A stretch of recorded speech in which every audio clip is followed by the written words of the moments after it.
नमस्कार, मैं एडवोकेट ममता। एडवोकेट ममता एफएम में आपका स्वागत है, जहां सच बोला जाता है और आवाज़ दबाई नहीं जाती।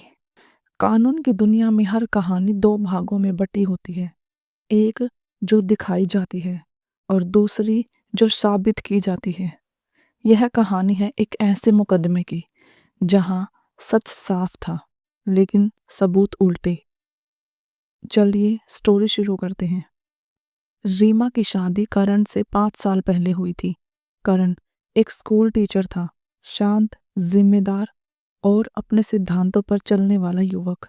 रीमा पढ़ी लिखी थी, समझदार भी, लेकिन भीतर से बेहद महत्वाकांक्षी। शादी के शुरुआती साल सामान्य रही। छोटी मोटी नोक झोंक हर घर में होती है, लेकिन धीरे धीरे रीमा के व्यवहार में बदलाव आने लगा। उसे शहर में रहना था, महंगे जीवन की चाह थी और करण की साधारण कमाई उसे खटकने लगी। शादी के शुरुआती वर्षों में रीमा और करण की जिंदगी सामान्य दाम्पत्य जीवन जैसी ही थी। दोनों साथ बाजार जाते, त्योहार मनाते, छोटी खुशियों में मुस्कुराते। लेकिन समय के साथ रीमा के भीतर एक बेचैनी घर करने लगी। उसे लगता था कि उसकी जिंदगी उस चमक तक नहीं पहुंच पा रही है जिसकी उसने कल्पना की थी। करण की नौकरी स्थिर थी, लेकिन आय सीमित। वह अपने सिद्धांतों पर चलने वाला व्यक्ति था। सादगी, संतोष और सम्मान उसके जीवन के आधार थे। दूसरी ओर रीमा की प्राथमिकताएं बदल चुकी थी। तुम समझते क्यों नहीं? रीमा अक्सर झुंझला कर कहती।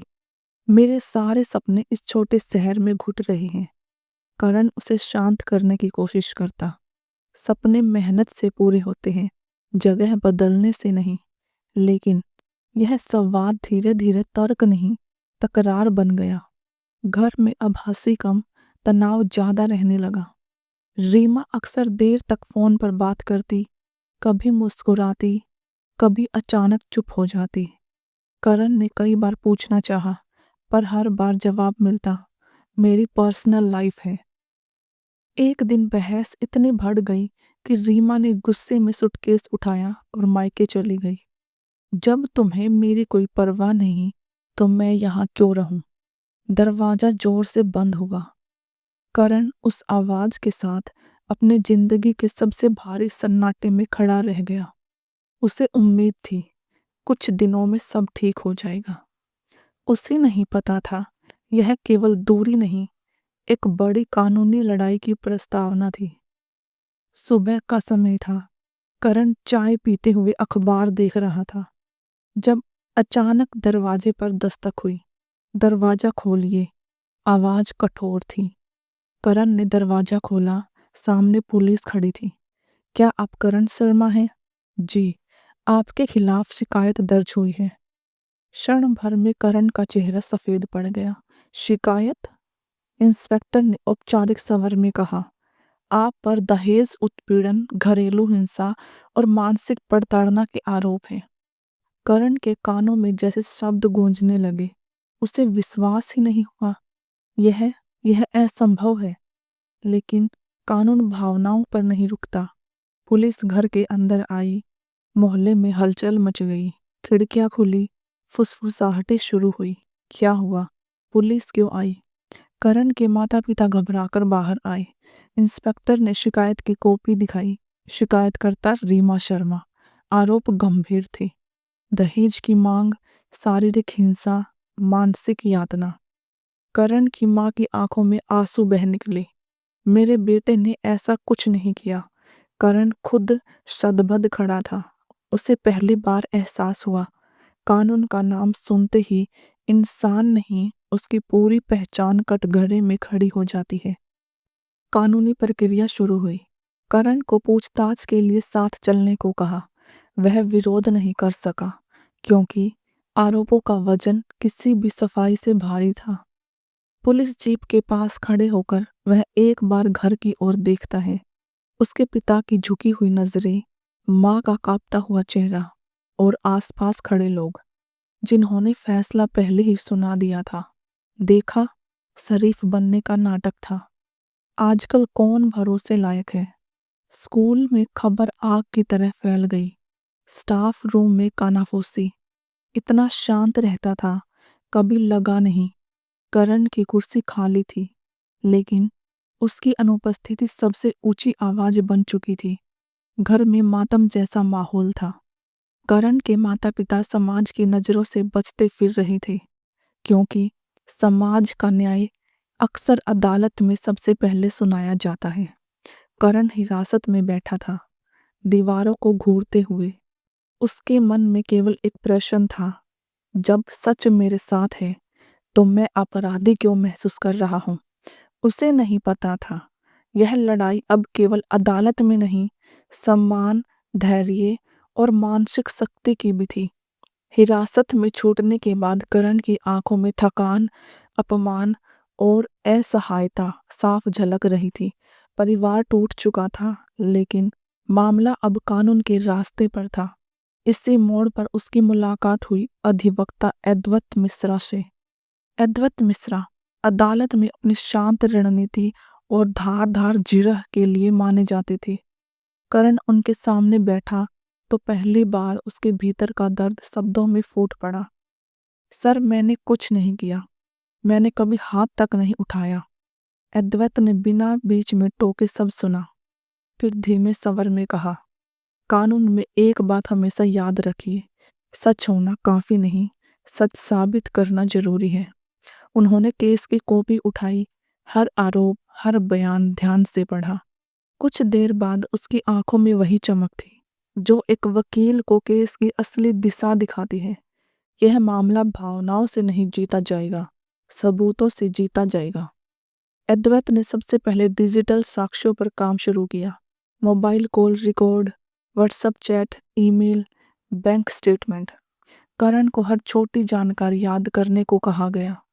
कोई भी बात छोटी नहीं होती, अद्वैत ने स्पष्ट कहा। धीरे धीरे एक अलग कहानी उभरने लगी। रीमा के फोन रिकॉर्ड में एक नंबर बार बार दिखाई दे रहा था। लंबी बातचीत, अक्सर देर रात। चैट्स रिकवर की गई। स्क्रीन पर शब्द उभरे, बस कुछ दिन और, फिर केस कर दूंगी। डर मत, सब संभाल लेंगे। करण के दिल की धड़कन तेज हो गई। अद्वैत शांत थे।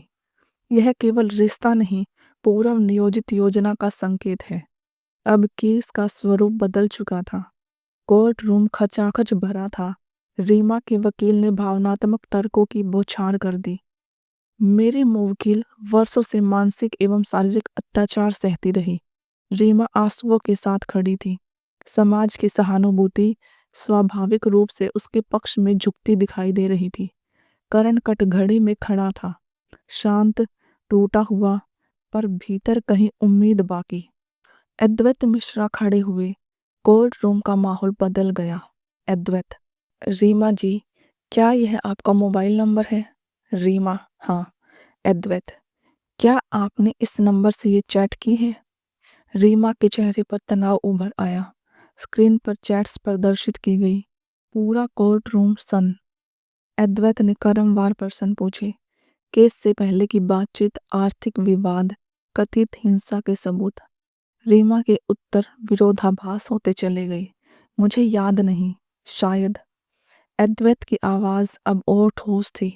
कानून शायद पर नहीं चलता। बैंक स्टेटमेंट प्रस्तुत किया गया। रीमा ने केस दर्ज होने से ठीक पहले एक बड़ी राशि ट्रांसफर की थी।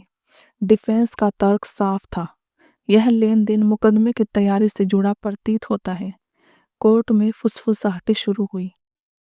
जज ने गंभीर स्वर में कहा, अदालत भावनाओं का मंच नहीं, तथ्यों का स्थान है। यह वाक्य पूरा माहौल बदलने के लिए काफी था।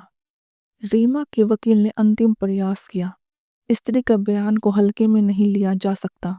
अद्वैत का उत्तर स्पष्ट और संतुलित था, निश्चित रूप से नहीं, पर झूठे आरोपों को भी कानून संरक्षण नहीं देता। कोर्ट रूम में सन्नाटा छा गया। जज ने निर्णय पढ़ा। आरोप प्रमाणित नहीं, सबूत विरोधाभासी, डिजिटल साक्ष्य निर्णायक। करण निर्दोष घोषित हुआ।